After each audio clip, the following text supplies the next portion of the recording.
नमस्कार। हेलो। आइए मुकेश कुमार पाटीदार। आज अपन सरस्वती शिशु मंदिर के इस प्लेटफॉर्म पर आप सभी का हार्दिक स्वागत, हार्दिक अभिनंदन। हमने कल इंग्लिश के बारे में सीखा था।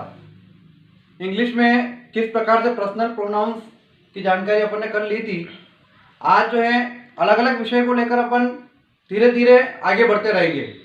तो मैं आप सभी से निवेदन करूँगा कि बच्चों, मेरी इन छोटी छोटी चीज़ों को आप सीखें, समझें। मैं बहुत ही सरल तरीके से आपको समझाने का प्रयास करूँगा और उसको मेरे लिंक पर जाकर उसको देखें, सब्सक्राइब करें एवं उसे लाइक करें। आज अपन पढ़ेंगे डिवीज़न। डिवीज़न डिवीज़न क्या है, आप इसे समझिए। डिवीज़न, डिवाइड, इसको कहते हैं बांटना। उसको कहते हैं बराबर हिस्सों में बांटना, भाग देना, डिवीज़न कहलाता है। जैसे एक एग्जांपल लेकर मैं आपको बताऊं कि जैसे 3 बच्चे हमारे पास हैं। कितने छात्र हैं? 3 बच्चे हैं। 1, 2 एवं 3। इस प्रकार से 3 छात्र अपने पास हैं, 3 बच्चे अपने पास हैं और 5 लड्डू हैं, 6 लड्डू हैं अपने पास। 3 बच्चे और 6 लड्डू। तो जीवन में गणित का बहुत ही महत्वपूर्ण योगदान होता है। गणित से ही हम हमारे घर को और हमारे जीवन में गणित के द्वारा ही हम चला पाते हैं। तो जिस प्रकार से यहाँ पर 3 छात्र हैं, 6 लड्डू है, 3 छात्रों में 6 लड्डू को बराबर बांटना है। तो अपना समझना पड़ेगा कि बराबर बांटने के लिए क्या करना पड़ेगा अपने को, कि प्रत्येक छात्र को बराबर लड्डू आए, किसी को कम ज्यादा नहीं आए। इसके लिए हमें एक प्रक्रिया से गुजरना होगा और वह प्रक्रिया होती है अपने डिवीजन में जो है। यहाँ पर समझिए आप, कितने बच्चे हैं? तो 3 बच्चे हैं। लड्डू कितने हैं अपने पास? 6 लड्डू है। जिसको 3 स्टूडेंट एंड जो है 6 लड्डू अपने पास। अब 6 और 3, तो अपने को इनमें जो है 3 बच्चों में 6 लड्डू को बांटने के लिए क्या करना पड़ेगा? देखिए आप, इसको डिवाइड करना पड़ेगा, इसको भाग देना पड़ेगा। तो भाग देने के लिए आपको मालूम है, पहाड़ा हम जो है हमारे जीवन में क्लास फर्स्ट से लगाकर अपन अनंत जीवन तक हमें टेबल की आवश्यकता होती है, पहाड़े की आवश्यकता होती है। बिना पहाड़े के हम इस प्रकार की या कोई से प्रकार के, चाहे उसमें गुणा करने वाले सवाल हो, भाग वाले हो, सभी में पहाड़ों की आवश्यकता होती है। बिना टेबल के हम जो है इस प्रकार के सवालों को नहीं कर सकते हैं। टेबल की सहायता से हम इस प्रकार के सवाल कर सकते हैं। तो आप देखिए आसानी से हम जो है, मैं इसकी यहाँ पर ध्यान रखना बच्चों, यहाँ पर जो है 6 लड्डू है अपने पास और 3 स्टूडेंट है। तो 3 स्टूडेंट में 6 लड्डू को बांटने के लिए कौन सी टेबल लिखना पड़ेगी? 6 की या 3 की? तो नहीं, अपने को लड्डू को बांटना है और बच्चों में बांटना है, इसलिए 3 की टेबल लिखना पड़ेगी। तो मैं यहाँ पर 3 की टेबल लिखता हूं आपके समक्ष। 3 1 जा 3, 3 2 जा। इस प्रकार से आपके बीच में 3 की टेबल पूर्ण हो गई है। 3 की टेबल जो है 3 10 जा 30। अब अपने को इसी प्रक्रिया में आकर गुजरना है कि 6 लड्डू को बांटने के लिए 3 बच्चों में, यहाँ पर देखिए आप कि 6 कहां पर आता है। ये 6 कहां पर आता है? तो ये कौन से हैं? यहाँ पर 1 2 3 4 5 6 7 8 9 एंड 10। इस प्रकार से 3 1 जा 3, 3 2 जा 6। तो इस टेबल में अपने पास 6 कौन से स्थान पर आ रहा है? इस स्थान पर आ रहा है। इसलिए अपने को ये जो है 2 यहां से लेकर यहां लिखना है। मतलब आप समझ गए होंगे। और 6 कहां लिखना है? यहां लिखना है, क्योंकि 6 लड्डू 6 के बराबर हो गए। मतलब 6 लड्डू 6 बराबर हो गए यहाँ पर, और बराबर हो गए तो अपन इसको 6 लड्डू थे हमारे पास और अपनों ने बराबर 3 बच्चों में बांटे। और प्रत्येक बच्चे को कितने लड्डू आए? 2 आए। तो हमारे पास 6 लड्डू थे और 6 ही बढ़ गए।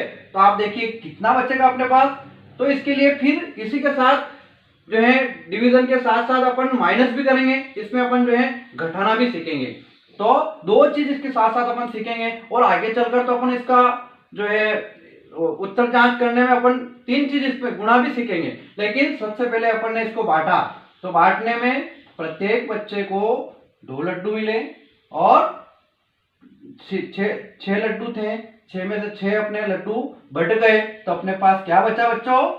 0। अपने पास कुछ भी लड्डू नहीं बचे, हमारे पास सभी लड्डू बराबर हो गए। तो बच्चे आप समझ गए होंगे, बहुत ही सरल तरीके से मैंने आपको इसको समझाने का प्रयास किया है कि किस प्रकार अपन जो है टेबल की सहायता से, किस प्रकार अपन पहाड़े की सहायता से इन बच्चों में 6 लड्डू को बराबर बांटने में सफल रहे। तो हम कह सकते हैं कि यहाँ पर जो है हमारे पास जो है 3 बच्चे हैं, 6 लड्डू हैं और 6 लड्डू को हमने बराबर बांटे। तो प्रत्येक बच्चे को यहाँ पर जो है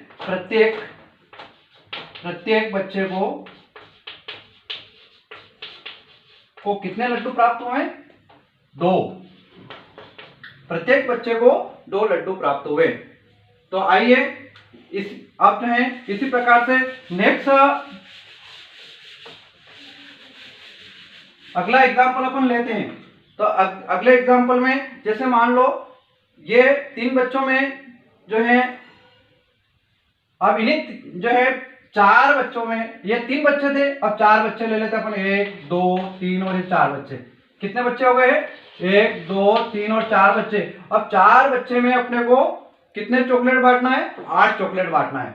मैं यहाँ पर चॉकलेट बना देता हूँ, 1 चॉकलेट, 2 चॉकलेट, 3 चॉकलेट, 4 5 6 7 और ये 8। अपने पास 4 बच्चे और 8 चॉकलेट है। अब आप बताइए, आपने समझा होगा, सीखा होगा, अब क्या करना पड़ेगा? फिर वापस वही, क्योंकि अपने पास बच्चे कितने हैं? 4 है, चॉकलेट कितने अपने पास? 8 है। अब 4 बच्चों में 8 चॉकलेट को बराबर हिस्सों में बांटना है, न किसी को कम देना है न किसी को ज्यादा देना है। इसके लिए फिर क्या करना पड़ेगा? फिर वही प्रक्रिया से अपने को गुजरना पड़ेगा। तो आप सरल तरीके से इस चीज को समझिए। अपने पास कितने बच्चे हैं? 4 बच्चे। अपन समझे, पहले भी अपन ने यही किया था। अपने पास फिर कितने चॉकलेट है? अपने पास और 8 चॉकलेट है। अब 8 चॉकलेट को 4 बच्चों में बराबर बांटना है। तो आपको मालूम है उसकी फिर कौन सी प्रक्रिया में जाना पड़ेगा अपने को? फिर वही अपने को टेबल, अपने को वही फिर पहाड़ा सीखना पड़ेगा। तो पहाड़ा सीखने के लिए में कौन सी टेबल लिखेंगे आप?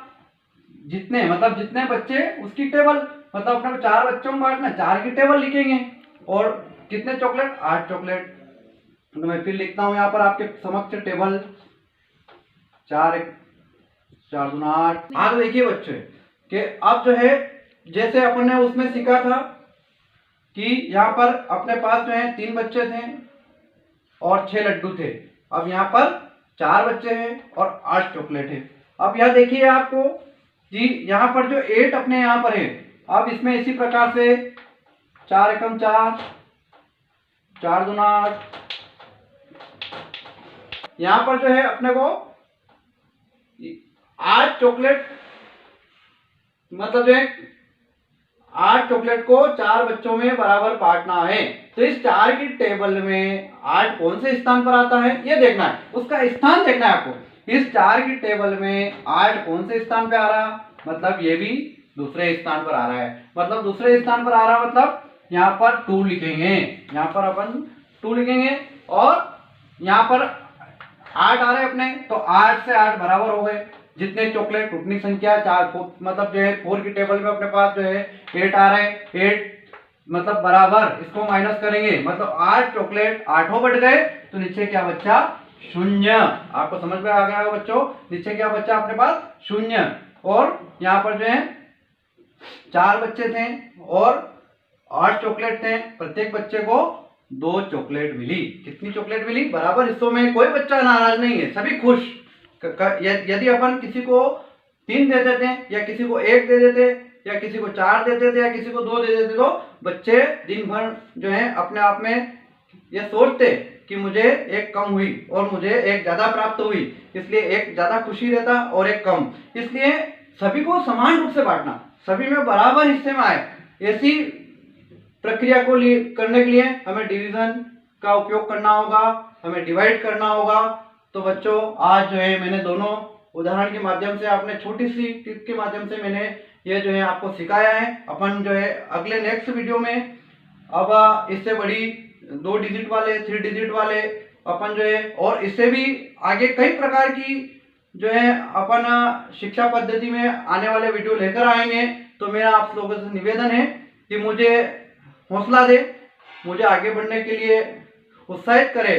तो आप मेरे इस लिंक पे जाकर मैं जो है उसको लाइक करें, सब्सक्राइब करें और निरंतर जो है मेरे जो पढ़ाए हुए वीडियो आप तक पहुंचेंगे सरल शिशु मंदिर रिछालाल के माध्यम से। तो धन्यवाद आप सभी का। आज की क्लास के लिए इतना ही।